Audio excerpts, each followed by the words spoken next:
Le 28 septembre 1970, c'est l'onde de choc absolue. Du jour au lendemain, un des leaders les plus influents de la planète s'effondre. Pas de longue maladie, pas de signe avant-coureur, rien.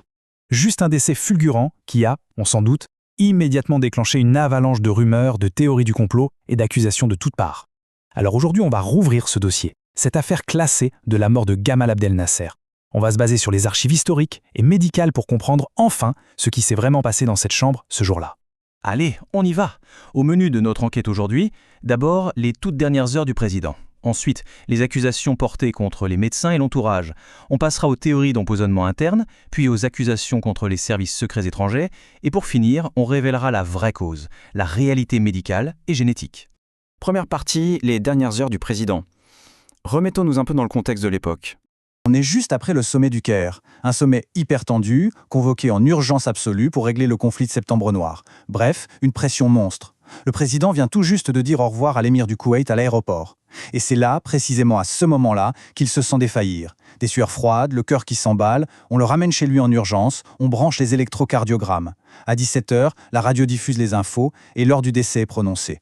Face à cette crise soudaine, il y a deux figures médicales qu'il faut absolument distinguer pour bien comprendre la suite. D'un côté, on a le médecin traitant, le docteur Mansour Fayez. Lui, c'est celui qui s'occupe du diagnostic général.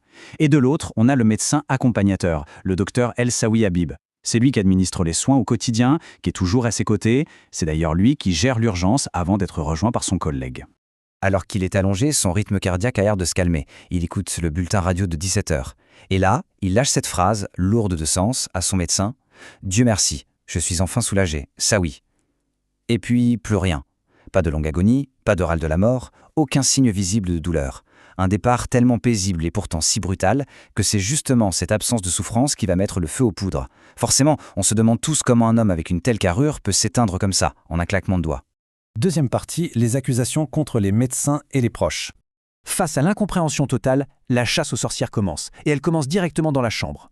L'accusation la plus folle vient du chef des chambellans en personne. Il accuse carrément le médecin accompagnateur d'avoir tué le président avec une mauvaise injection, une soi-disant dose d'intestine privin.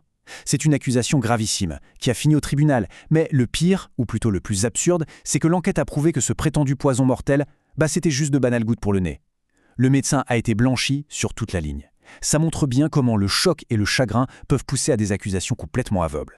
Ce qu'il y a de vraiment fascinant ici, c'est cette autre légende super tenace sur un masseur, un certain Ali El Latifi, qui aurait frotté les jambes du président avec une pommade mortelle. On se croirait littéralement dans un James Bond. Et pour cause, l'homme a bien été démasqué plus tard comme un espion du Mossad. Mais, et c'est un grand mais, l'histoire ne tient pas la route.